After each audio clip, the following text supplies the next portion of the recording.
사랑하고 축복합니다. 네, 여러분 마스크를 하고 있지만 여러분 얼굴에 하나님 주시는 기쁨이 가득하다는 걸 저는 느낍니다. 아멘. 예. 예, 이 시간 우리 같이 말씀을 보겠습니다. 마태복음 9장 35절에서 38절 그리고 10장 1절 말씀입니다. 마태복음 9장 35절에서 38절 그리고 10장 1절 말씀입니다. 한 절씩 교독을 하겠습니다. 예수께서 모든 도시와 마을에 두루 다니사 그들의 해당에서 가르치시며 천국 복음을 전파하시며 모든 병과 모든 약한 것을 고치시니라.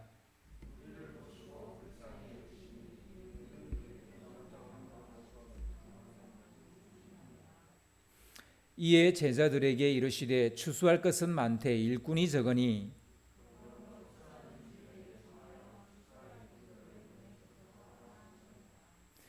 예수께서 그의 12 제자를 부르사 더러운 귀신을 쫓아내며 모든 병과 모든 약한 것을 고치시는 권능을 주시니라. 아멘.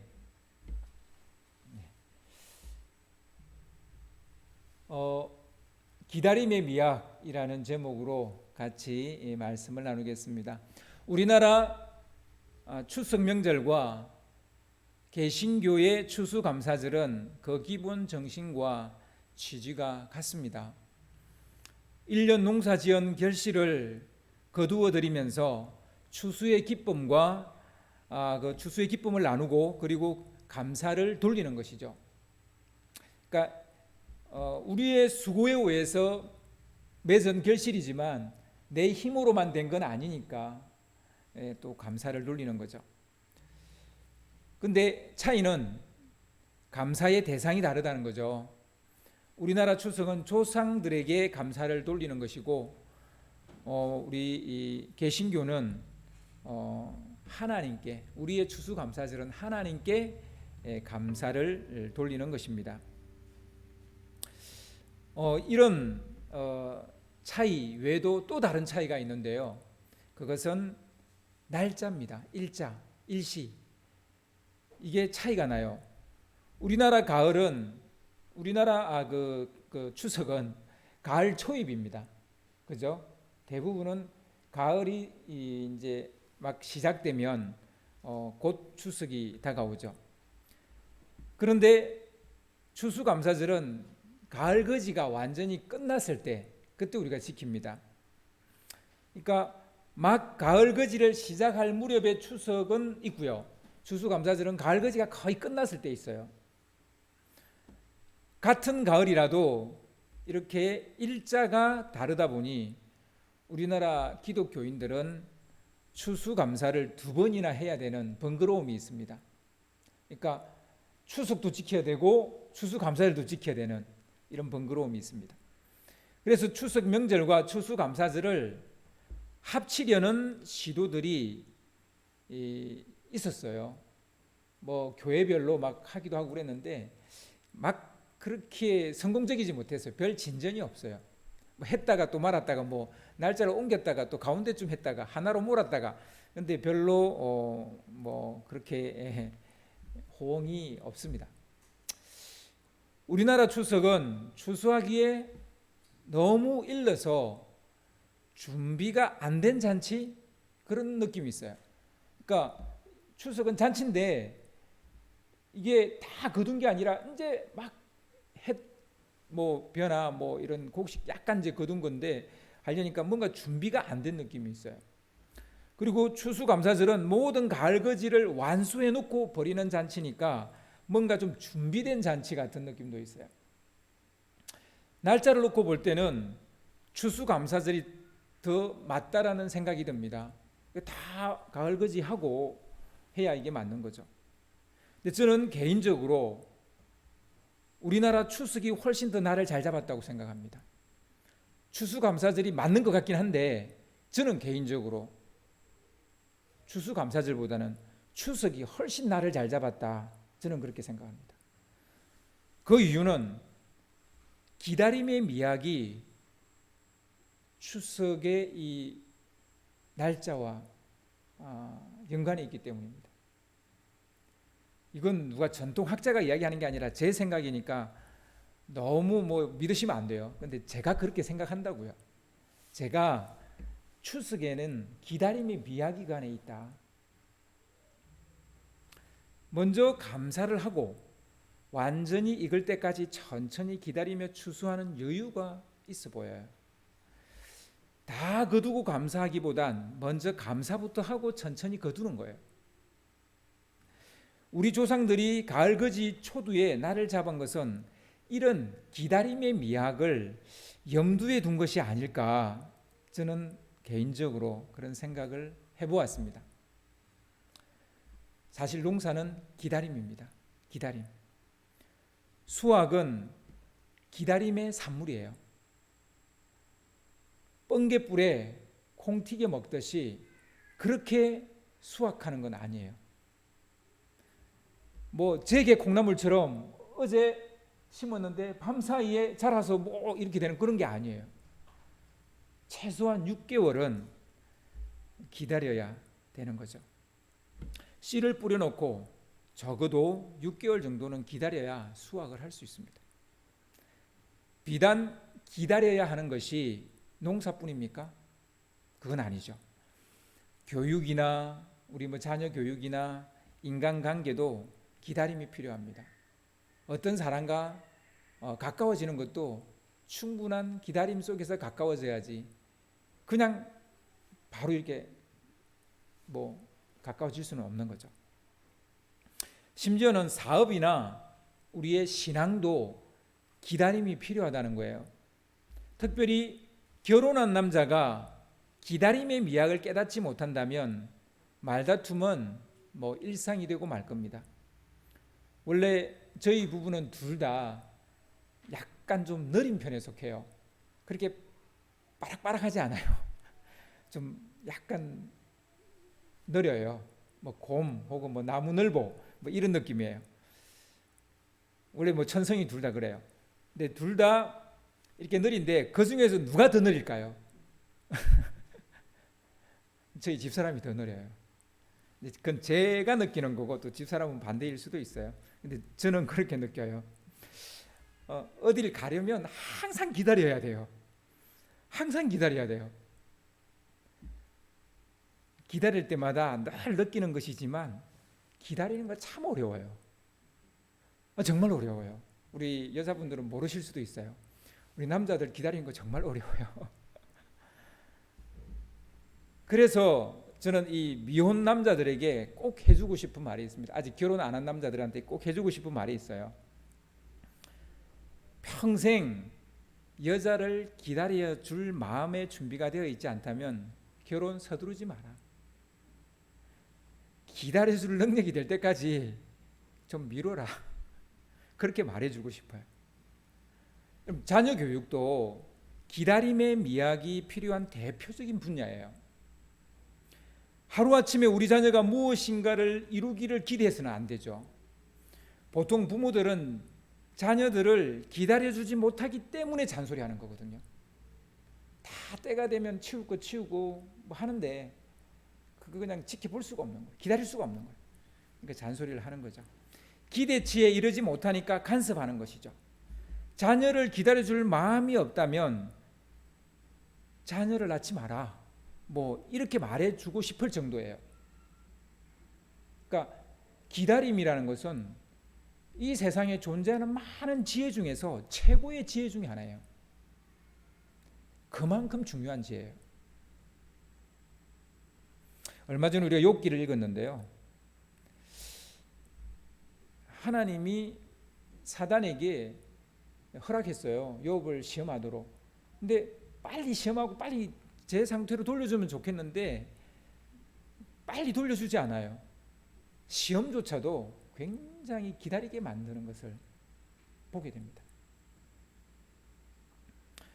저는 이 신앙도 기다림의 미학이 무척이나 필요한 영역이다. 그렇게 생각합니다. 간혹 가물에 콩나듯이 사마리아 수가성 여인 같은 사람이 있기는 해요. 하루아침에 탁 사람이 바뀌어요. 이런 사람도 없지 않아 있긴 해요. 하지만 이런 사람도요, 그런 사람도 그 사람이 신앙생활을 추적을 해보잖아요. 그러면 반짝 그렇게는 되는데 또 신앙의 굴곡이 있어요. 또 이렇게 침체되기도 하고 또 막 어려움을 겪기도 하고 또 신앙이 후퇴하기도 하고 다 겪어요. 하루아침에 딱 반짝 바뀌는 건 가능하지만 계속적으로 그 신앙을 지키느냐, 그런 사람은 단 한 사람도 존재하지 않습니다. 대부분은 생각보다 빨리 성장하지 않아요. 대부분은. 그건 뭐 우리가 농사 짓는 농산물도 그렇고 사람도 그렇고 다 마찬가지. 생각보다 빨리 성장하지 않아요. 그래서 우리는 기다려야 합니다. 생각보다 빨리 성장하지 않기 때문에, 생각보다 빨리 변하지 않기 때문에. 예수님의 12제자들도 그랬습니다. 그들을 따로 불러 세운 지도 거의 1년 정도가 지나가고 있습니다. 그 사이에 그들은 얼마나 성장했을까요? 얼마나 바뀌었을까요? 수가성 여인의 변화를 지켜보고 있노라면 상대적으로 제자들의 모습이 굉장히 답답해 보입니다. 왜 이렇게 아직 아무것도 안 자랐지? 왜 이렇게 성장 못했지? 왜 이렇게 변화되지 않았지? 이런 게 상대적으로도 막 이렇게 느껴집니다. 제자들에게서 제자리 그림만 하고 있는 그런 인상을 솔직히 지울 수가 없습니다. 사실 수가성 여인은 결정적인 한 방이 딱 있었거든요. 어느 순간 탁 하고 바뀌어서 물동이 내팽개치고 막 동네 달려가서 사람들 막 데리고 오는, 이 뭔가 딱 바뀌는 한 방이 있으니까 뭔가 통쾌함도 있고 상쾌함도 있고 유쾌함도 있고. 근데 이 제자들은 1년 동안 따라다녔는데 단 한 사람도 예수님께 사람을 데리고 온 적이 없어요. 그러니까 다른 사람이 병자를 예수님께 데리고 왔지 제자들이 데려오지 않았어요. 그런 기록이 없어요. 참 답답하죠. 왜 저런 인간들을 제자로 불렀을까? 뭐 이런 느낌이 들 정도죠. 도리어 제자들은 공생의 시간이 지나면 지날수록 자기 안에서 위치 싸움을 해요. 자리 싸움을 해요. 꼴불 사나운 모습을 도리어 보여주고 있어요. 아무튼 제자들에게서 제자리 걸음만 하고 있는 답보 상태에 있는 그런 인상을 우리가 지울 수가 없습니다. 사실 수가성 여인의 이야기 뒤에 이 이야기가 나온다는 것이 왜 이렇게 바로 뒤에 나오게 했을까? 분명한 이유가 있겠죠. 사실 가르치는 사람의 입장에서 보면요, 이런 수가성 여인은 가르칠 맛이 나요. 막 가르쳤는데 그걸 막 정말 스펀지가 물을 빨아들이듯이 막 빨아들이고 막 삶의 변화가 일어나고 그러면 가르치는 사람이 신이 나요. 근데 가르쳐도 늘 그 모습 그대로, 즉 제자들과 똑같은 모습을 하고 있노라면 정말 깝깝하죠. 가르치긴 가르치는데 깝깝하죠. 그들은 지난 한 해 동안 주님을 따라다녔습니다. 그들은 주님 곁에서 매일 말씀을 들었습니다. 하나님의 나라의 복음을 달달 외울 정도입니다. 예수님이 하는 그 하나님의 복음 뭐 얼마나 들었던지 이제 달달 외울 정도예요. 그들은 예수님이 행하시는 각종 치유 사역과 축기 사역을 늘 제일 앞에서 지켜봤어요. 그럼에도 불구하고 그들은 여전히 육신의 양식을 구하는 것 이상을 생각하지 않습니다.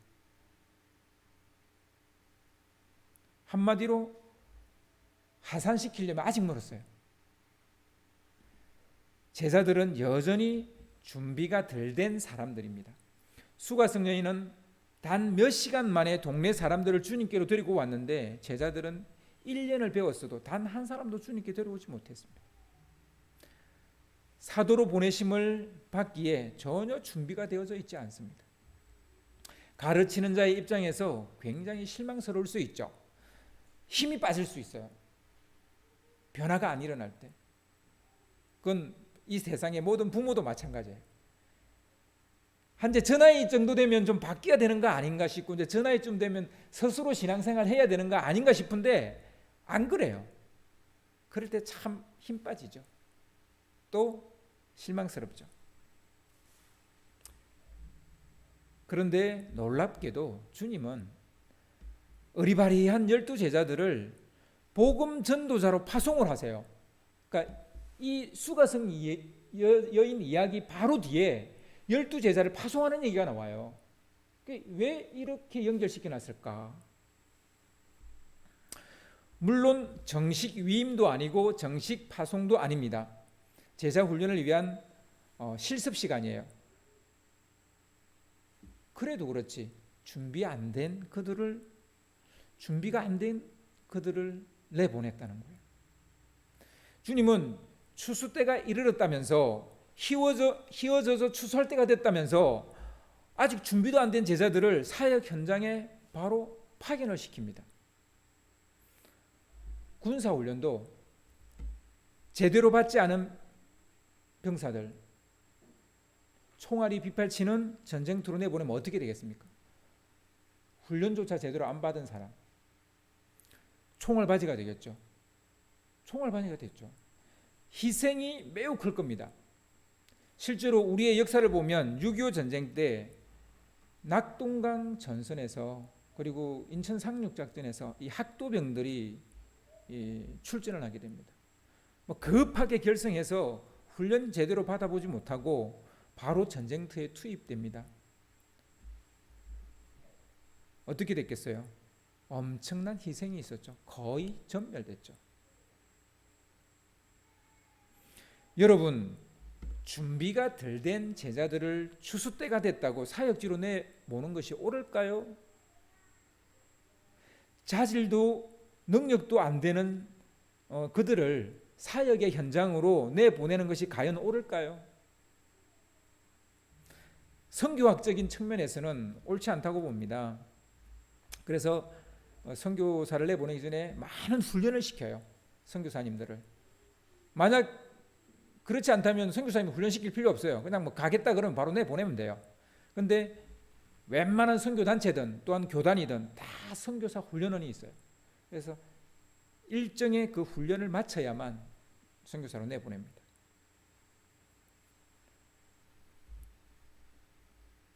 그러나 성경의 팩트는 예수님은 능력 미달의 제자들을 내보내셨다는 거예요. 왜 그랬을까요? 능력도 안 되고 자질도 안 되는데. 예수님은 우리와 기다림에 대한 생각이 다르기 때문이에요. 우리가 기다림할 때 느끼는 그 생각과 예수님이 기다림했을 때 그 생각은 다르다는 거예요. 우리는 기다림을 굉장히 정적으로 이해합니다. 그러나 예수님은 기다림을 매우 동적인 것으로 이해하고 계시다는 것을 알 수 있습니다. 기다림을 때가 될 때까지 아무것도 안 하고 가만히 있는 것으로 우리는 생각하기 쉽죠. 그러나 그것은 농부의 기다림은 아닙니다. 농부는 씨를 뿌려놓고 가을 거지할 때까지 가만히 앉아있지 않습니다. 그런 농부는 단 한 사람도 없어요. 아침마다 가서 논에 물을 댑니다. 물이 좀 얼마나 있나 하고 아침마다 가서 물을 대요. 또 물이 가뭄이 들어서 물을 댈 수가 없으면 웅덩이라도 파서 물을 퍼 올려서 논에 물을 채웁니다. 때가 되면 모판에 모를 넓은 논으로 모내기를 해야 합니다. 비료도 주어야 되고 병충해가 생기지 않도록 농약도 쳐야 됩니다. 잡초는 수시로 뽑아줘야 됩니다. 비가 많이 오면 논의 고인물을 또 빼줘야 됩니다. 강풍에 벼가 쓰러지면 몇 포기씩 묶어주어야 합니다. 추수할 때까지 끊임없이 돌보고 가꾸는 것, 그게 농사일이에요. 따져보면 기다림은 굉장히 동적인 거예요. 농부가 가을 거지할 때까지 기다리는데요, 그 기다림은 아무것도 안 하는 것이 아니라 무엇인가 열심히 하는 기다림인 거예요. 기다림은 활동 자체입니다. 어쩌면 우리는 기다림에 대한 생각의 전환이 필요한 때가 아닌가 싶습니다. 기다림에 대한 새로운 이해가 필요한 것 아닌가, 기다림의 기술을 좀 배워야 되는 거 아닌가, 이런 생각을 해보게 됩니다. 이 세상의 모든 것은 스스로 자랍니다. 이 세상의 모든 건 스스로 자라요. 하지만 적절히 간여하지 않으면 좋은 열매를 맺지 않습니다. 스스로 자라긴 자라는데 간여를 잘하면, 적절히 간여를 하면 좋은 열매를 맺습니다. 근데요, 인간이 만든 것은 잘하지 않아요. 그래서 인간이 하는 모든 일들은 스스로 잘하지 않아요. 인간적인 완전한 힘이 있어야 돼요. 그래서 사업이라든지 일이라든지 이런 건요, 절대적으로 뭔가를 해야 돼요. 진짜 가만히 있어서는 절대 안 돼요. 그러나 하나님이 만든 모든 것은 스스로 자라요. 스스로 운행이 돼요. 그런데 우리 사람이 그것을 조금만 관여를 하면 그게 훨씬 더 좋은 결과를 맺어요. 이런 차이가 있습니다. 그래서 우리는 기다림에는 기술이 필요하고 이 기술을 배워야 된다는 거예요. 자녀를 낳고 키우면 깨닫게 되는 사실이 또한 바로 이것입니다. 아이들은 스스로 큽니다. 어른들이 그런 말 자주 해요. 낳아놓으면 다 자기 밥그릇 차고 노기 때문에 스스로 큰다고.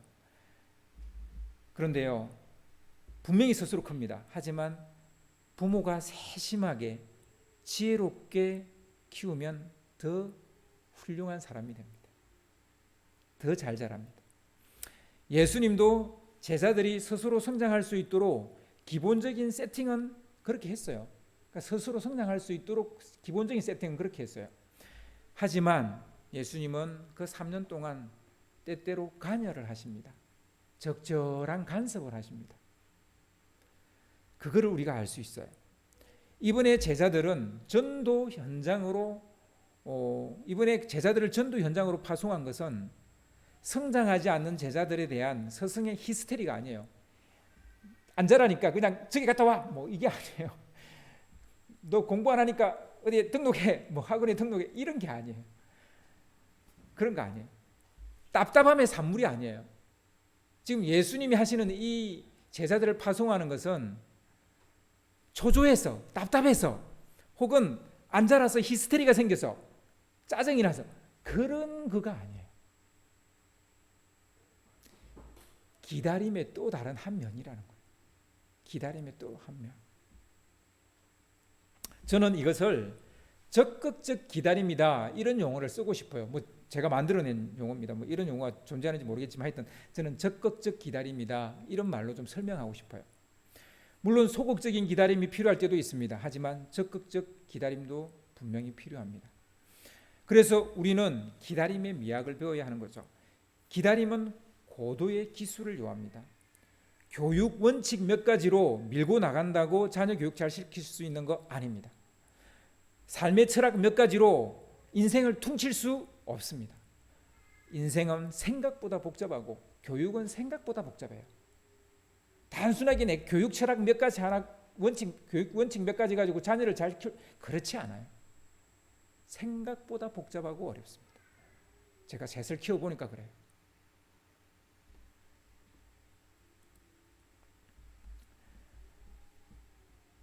무엇이든지 간에 시적절해야 되고 적재적소에 들어가야 됩니다. 부모의 들고 남이 시적절해야 되고 적재적소해야 됩니다. 예수님이 제자들을 전도 현장으로 파송한 것은 바로 이 적극적 기다림에 속한다고 저는 생각합니다. 예수님이 볼 때 제자들은 자기들 속에 있는 능력을 알지 못하고 있다는 생각을 하신 것 같아요. 묻혀있던 잠재력을 일깨우는 기회를 주고 싶었던 거 아닐까?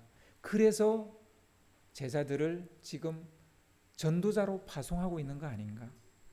제자들 안에 묶여있는 가능성을 풀어주고 싶어서, 지금 뭔가 제자들 안에는 분명한 잠재력도 있고 가능성도 있는데 요거를 풀지 못하고 있는 거예요.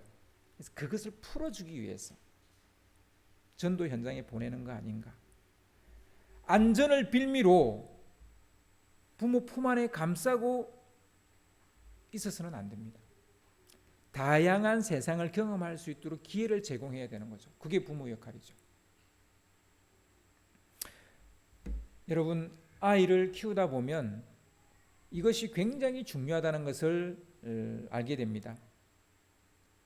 아이 속에 있는 가능성, 아이 속에 있는 잠재적 능력, 그것을 어떻게 풀어줄 것인가?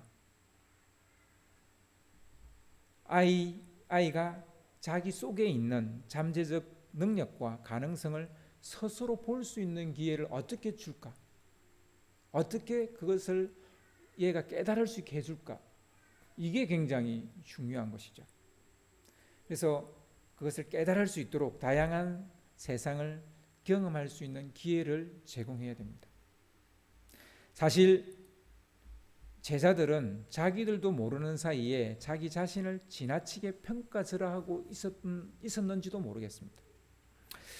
그들은 자기 속에 드러나지 않은 가능성을 알지 못했어요.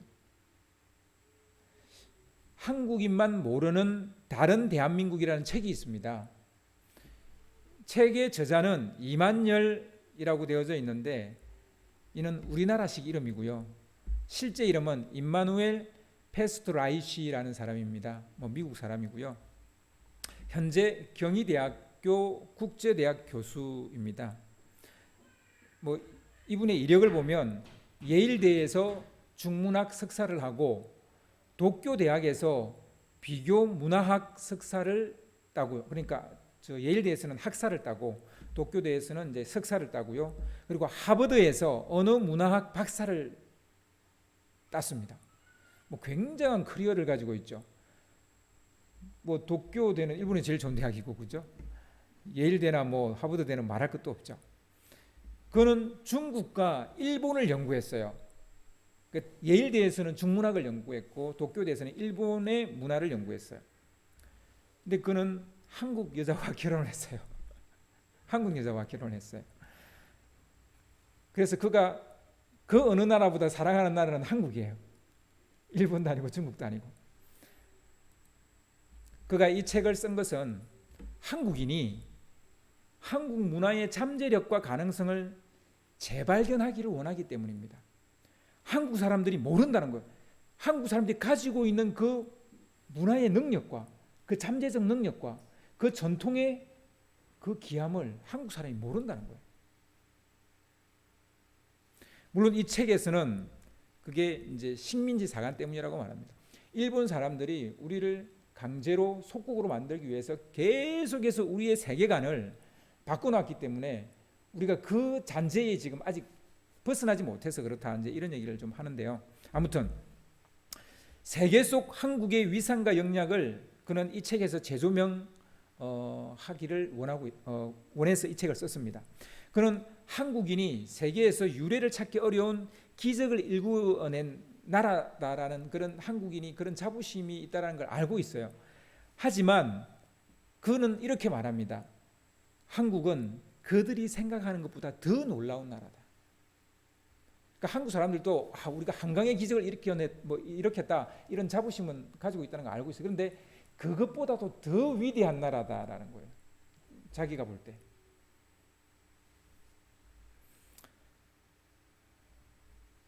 그가 이 책에서 그 법화경에 나오는 무가보주 이야기를 한국인에게 빗대어서 이야기를 하는데요. 그 내용은 이런 겁니다. 한 사람이 친구에게 보석을 선물로 주었습니다. 그래서 친구가 그걸 잃어버리지 않도록 그 친구의 옷 안에 이렇게 넣고 그것을 이렇게 바느질해서 집어놨어요. 그리고 그 옷을 줬는데 그 친구가 그 다음날 매우 아침 일찍 떠나는 바람에 선물을 받은 친구에게 그 옷 안에 보석이 있다는 얘기를 해주지를 못한 거예요. 그래서 이 친구는 매우 가난하게 살았습니다. 자기 옷 안에 보석이 있는데도 불구하고. 세월이 한참 지난 후에 다시 그 친구를 만났을 때 옷에 보석을 넣어두었다라는 얘기를 해줍니다.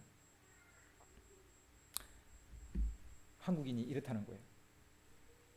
한국인 안에 엄청난 잠재적 능력과 가능성이 있는데 한국인들은 그걸 잘 모른다는 거예요. 그리고 도리어 한국 사람들은 한국 사람 자신을 좀 이렇게 부정적으로, 비관적으로, 나쁜 점만 골라서 이야기를 한다는 거예요. 그런 얘기를 합니다. 임마누엘 페스트라이시 교수는 한국인에게 이렇게 외칩니다. 당신들 안에 보물이 있는데 왜 그걸 찾으려고 하지 않습니까? 그는 한국 문화, 한국 문학, 한국 예술, 한국 과학, 심지어 행정 및 한국 전통 농업 안에 오늘의 한국의 병폐를 고칠 노하우가 있다는 거예요. 저 독일 가서 안 배워와도 된다는 거예요. 미국 가서 안 배워와도 된다는 거예요. 이미 한국 안에 다른 나라에서 볼 수 없는 더 놀라운 지혜들이 있다는 거예요.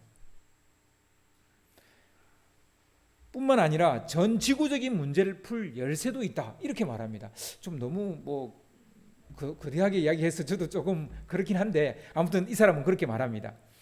기후변화나 빈부의 양극화 같은 전 지구적 난제를 푸는 열쇠가 한국의 전통 속에 있다는 거예요.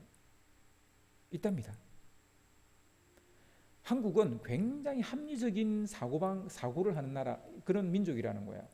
그건 이제 유교 때문에 그렇답니다.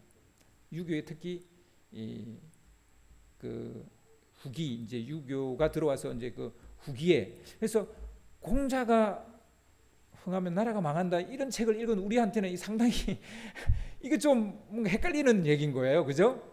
헷갈립니다. 근데 저는 뭐 이분의 말을 100% 제가 받아들일 수는 없겠지만, 그러나 분명한 것은 우리가 우리 자신 안에 있는 가능성과 잠재력을 너무 가소평가하고 있다는 것은 우리가 깨달아야 된다라는 생각을 해보게 됐습니다. 문제는 한국인이 자기들 안에 있는 전통의 가치를 보지 못하고 있다는 것이죠. 정작 한국인은 밖에서 들려오는 한국에 대한 높은 평가에 익숙하지 못합니다. 이번에 코로나 대처도 이렇게 칭찬을 하는데 우리는 별로 감흥이 없어요. 세계에서 제일 잘한다 그래도 그런가, 민가, 긴가민가 그러죠, 그죠? 별로 그게 익숙하지 않죠. 오히려 한국의 많은 지식인들은 뭐라고 말하냐면, 한국이 100년 전 구한말 상황과 다를 것이 없다. 지금 한국은 구한말과 다를 게 없다는 거예요. 정신 차리지 않으면 언제 또 나라를 뺏길지 모른다 라는 말을 망고불변의 진리로 생각한다는 거예요. 지식인들이 그렇게 말한다는 거예요. 근데 한국은 그런 나라가 이제 아니라는 거예요. 세계 선진국에 들어갔고, 그리고 중대한 다른 나라에 영향을 미칠 수 있는 그런 힘을 가지고 있는 나라라는 거예요. 근데 한국이만 그걸 인정 안 한다는 거예요. 온 국민이 모두 이런 생각을 하니까 이 임마누엘 교수의 말은, 그래서 한국의 브랜드가 없다는 거예요. 한국이라는 나라에 브랜드가 생기지 않는다는 거예요. 지금 한국이라는 나라에 이 브랜드가 잘만 잡혀 있다면 똑같은 물건도 훨씬 더 비싸게 팔 수 있다요, 외국에. 우리는 벤츠를 굉장히 비싸게 사는데 우리나라 현대차를 그렇게 팔 수 있다는 거예요, 지금. 그런데 한국의 브랜드 가치가 그렇게 높지 못하다 보니까 거의 비슷한 수준의 차인데 훨씬 싸게 판다는 거예요. 근데 그게 다른 물건도 다 그렇다는 거예요. 이분의 이야기입니다. 그러니까 저보고 뭐라고 하지 마세요. 저는 그게 전문가는 아닙니다. 아무튼 우리는 너무 우리의 자질과 능력을 가소평가하고 있지 않나, 평가절하하고 있지 않나. 그래서 외제 그러면 너무너무 좋아하는 이제는 우리나라 것도 괜찮습니다. 굉장히 괜찮습니다. 비록 제자들이 아직 자기 안에 있는 자기를 알지 못했지만 예수님은 알고 계시죠. 이들이 예수님 자신이 했던 것보다 더 크고 놀라운 일들을 해낼 것이라는 것을, 예수님은 이스라엘 땅을 벗어나지 않아요. 근데 이들은 온 세계를 향해서 나가서 복음을 전할 것이라는 것을, 세계 곳곳에 교회를 세울 것이라는 것을 예수님은 알고 있는 거예요. 지금 아직 그 잠재적 능력이 표출되지 않은 것뿐이에요. 예수님은 그들을 깨우기 위해서, 그들 안에 잠자고 있는 그 능력, 그들의 가능성을 깨우기 위해서 현장 실습을 기획을 한 거 아닌가? 적극적 기다림, 이게 바로 첫 번째 기다림의 미학입니다. 그냥 제자들이 다 자랄 때까지 가만히 앉아서 기다리는 것이 아니라 그들을 전도 현장으로 내보내서 경험하게 하는 거예요. 그리고 그들 안에 있는 능력이 나오게끔 그들이 스스로 나도 할 수 있구나라는 걸 깨달을 수 있도록 그런 기회를, 자리를 제공해 주고 있는 거죠. 이제 두 번째 기다림의 미학을 이야기하려고 합니다. 예수님은 아직도 물불 가리지 못하는 제자들에게 두 가지를 일러주시는데요, 이것은 그들 안에 있는 게 아니에요. 이거는 그들 안에 있지 않아요. 그들 안에 있는 잠재 능력도 아니고 가능성도 아니에요. 이것은 예수님이 주시는 것이고 하늘로부터 오는 것입니다. 이것이 있어야 그들은 진정으로 제자의 삶을 살 수 있고 사도가 될 수가 있습니다. 그래서 예수님은 그들이 경험하고 가지게 될 이 두 가지 선물에 대해서 미리 일러주십니다. 그 첫 번째 선물은 불쌍히 여기는 마음입니다. 아버지의 마음이죠. 그래서 오늘 본문 말씀 9장 36절을 보시면 9장 36절에 이런 말씀이 나옵니다. 무리를 보시고 불쌍히 여기시니 이는 그들이 목자 없는 양과 같이 고생하며 기진함이라. 예수님은 무리를 보고 불쌍히 여겼다는 거예요. 목자 없는 양은 길을 잃게 되죠. 이 양은 시력이 좋지 않아서 목자가 없으면 길을 찾아가지 못해요. 그래서 길을 잃게 되면 방향을 잃게 되고 그렇게 허허벌판을 헤매게 되고 헤매고 다니다 보면 결국 하지 않아도 될 고생을 하게 되고 어떻게 되겠어요? 기진맥진하게 되는 거죠. 탈진하게 되는 거죠. 뒤로 나자빠지게 되는 거죠. 이것이 예수님의 눈에 비친 이 땅의 모든 인생들의 모습입니다. 이 세상 사람들은 목자 없는 양 같아 보여. 그렇게 보이는. 근데 이게 이제 제자들 눈에도 이렇게 보이게 될 거라는 거예요. 예수님만 이렇게 보였는데 이제 제자들도 이런 눈을 가지게 될 거라는 거예요. 이런 마음은 하나님이 주시지 않으면 생기지 않습니다. 이것은 우리 안에 저절로 생기는 게 아니에요. 우리가 구해야 됩니다. 하나님, 아버지의 마음을 주십시오. 세상 사람들을 긍휼히 여길 마음을 주십시오. 남편을 긍휼히 여길 마음을 주십시오. 아내를 긍휼히 여길 마음을 주십시오. 자녀를 긍휼히 여길 마음을 주십시오. 이 민족을 긍휼히 여길 마음을 주십시오.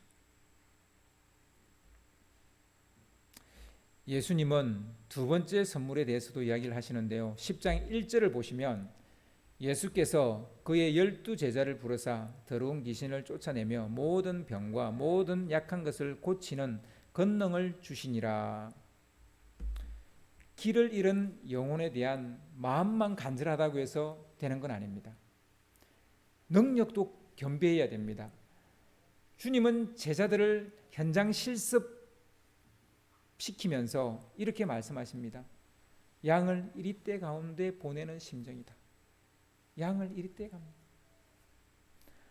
전도 현장에는 더러운 귀신 들린 사람들도 있고요. 각종 병에 시달리는 이들도 있고요. 상처받은 사람들도 있습니다.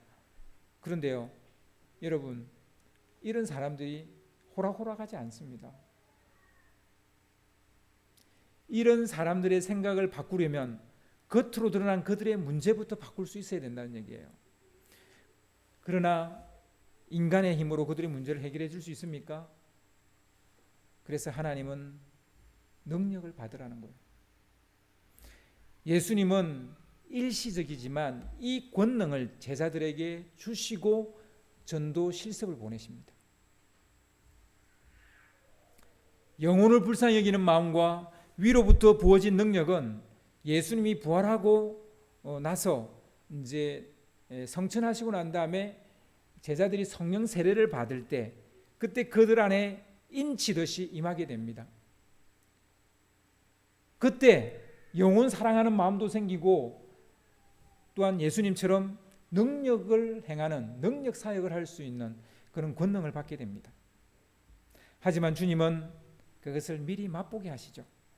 이것을 미리 경험해 보게 하심으로 이것이 그들 안에 채워지기를 사모할 때까지 기다리십니다.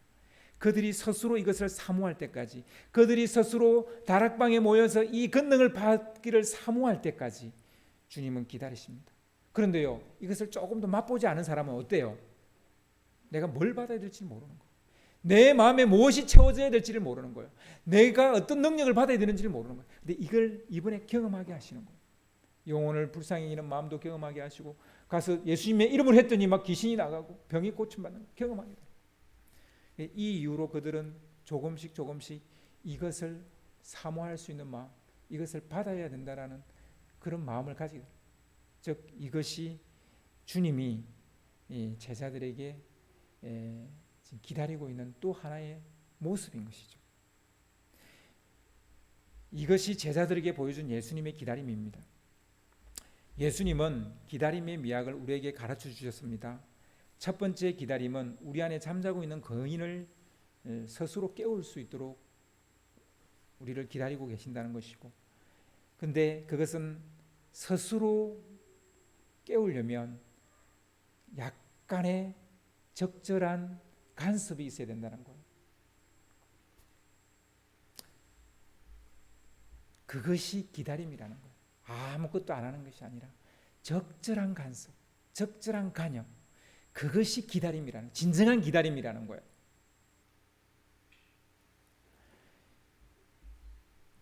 이것이 깨어나도록 적극적 기다림을 보여주셨습니다.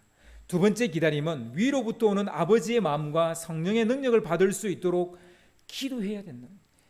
그 기도하는 것을 깨닫게 한다는 것입니다. 사모하게끔 만든다는 것입니다. 미리 경험해 보게 하심으로 때가 되면 그들이 이것을 직접 바라고 사모하도록 하시는 것입니다. 이것이 바로 기다림의 또 두 번째 미학인 것이죠. 그냥 앉아서 기다리는 것이 아니었습니다. 적극 개입하시되 스스로 그들 안에 있는 가능성을 발견하게 하시고, 적극 개입하시되 스스로 하나님 마음과 능력을 사모하게 했다라는 것입니다. 이것이 바로 우리가 배워야 될 기다림의 기술이고 기다림의 미학입니다. 이것을 여러분들도 가지게 되시기를 주님의 이름으로 축원합니다. 아멘.